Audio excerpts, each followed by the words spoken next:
Hi folks, another video. Now I'm planning my Christmas top 10 records of 2023 and a couple of things have just dropped in today actually.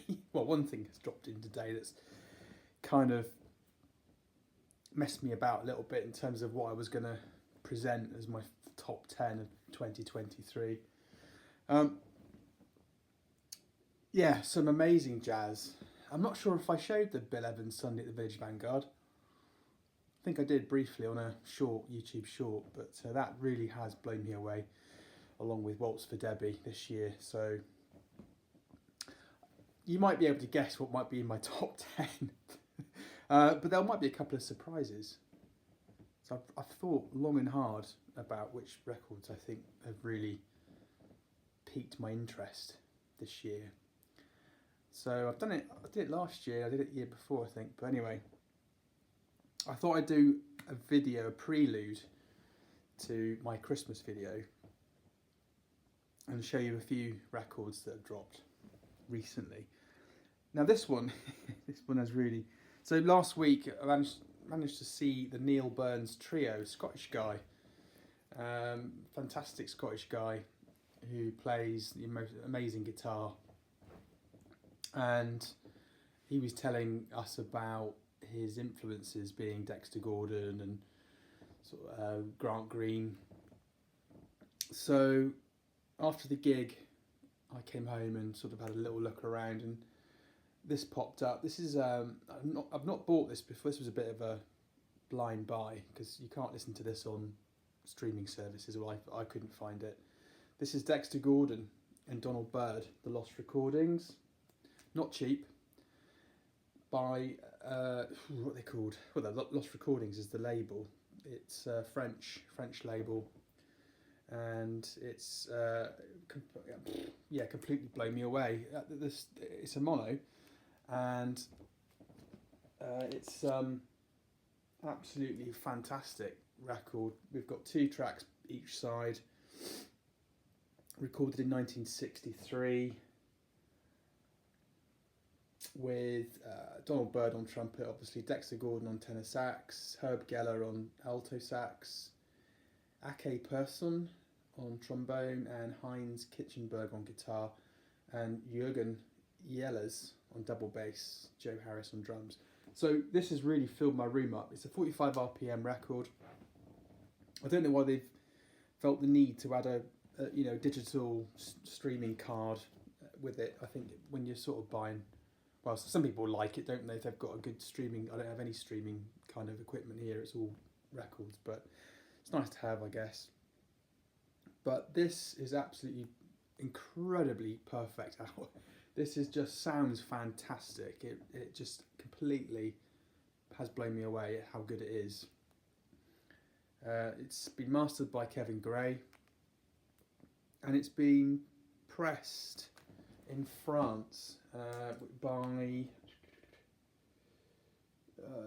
Marky-mark Workshop Pressings in France, and I can tell you what, it is absolutely gorgeous. Perfect, sounds great. So really recommend this.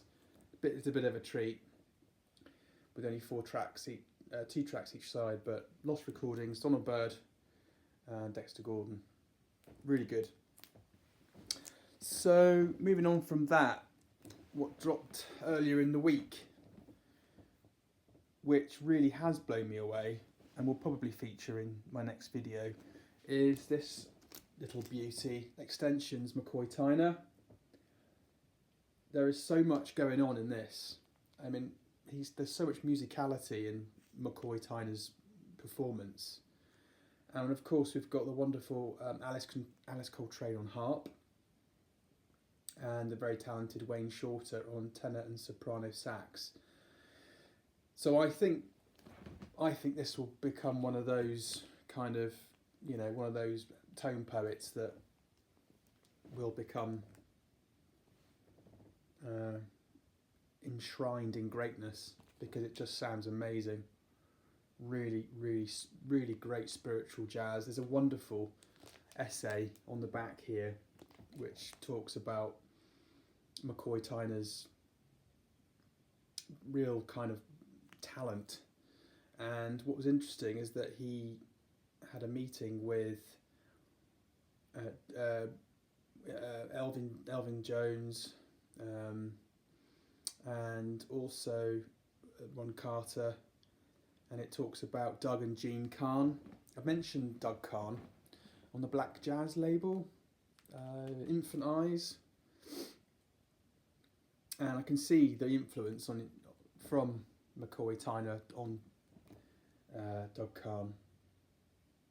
This is an amazing album. I mean, to hear Alice Coltrane giving it some on the harp, it's just delightful. That last track, Survival Blues, oh sorry, His Blessings, it really is quite haunting. Very creative, as you'd expect from McCoy Tyner, and very different to his other albums. Just a lovely, lovely, perfect record. Another stone cold hit from the Tone Poet series. I love it. Very, as I say, very creative. I'm a bit sad that it's not a gatefold, and I guess there wasn't any session photography. It's only a single tip-on jacket, but I can live with that. To be honest, it's not the end of the world. Still quite expensive. I mean, Tone Poets here in the UK have shot up quite a bit, so I'm not sure how many more I'm going to be able to afford. Maybe just a few more. It's that old equation, n+1. You always need one more than what you've got before. Yeah, but this is fantastic. We've got Ron Carter on acoustic bass, Gary Bartz on alto sax, Elvin Jones on drums, Wayne Shorter, tenor and soprano sax, and of course McCoy Tyner. But I can't recommend this enough. So, really good Tone Poet. And I didn't expect it, really. I don't know why.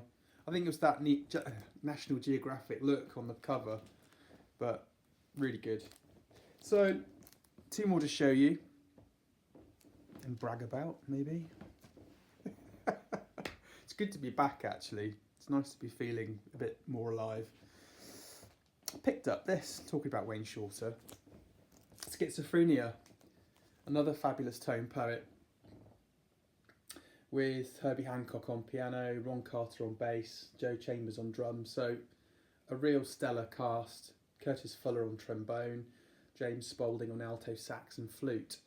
And again, outstanding quality. Just the performance. It's just got a lot going on it, and just probably one of my favourite Wayne Shorter albums. Just so full of musicality and just creative, but not irresponsible. It's you can listen to this and it's really nice. It's a good listen. It's quite accessible. So my favourite on this, I think, will be what is Schizophrenia, the third track on side one, and it's a stunning record. Stunning. I got this slightly cheaper. It was on discount somewhere. At Amazon, I think. Dare I say it? So this one does have session photography, which I will show. Fantastic. There we go. The late Wayne Shorter, who left us quite recently. Really good. Yeah, one of my favourites. That's been on quite a few times. Really like that one. And last but not least, this dropped today as well. I've just not found a good price for this Bill Evans Trio 65. So I've got the Bill Evans Trio 64 last year or year before, and I actually played Santa Claus is Coming Home on my radio show last Saturday, which was great.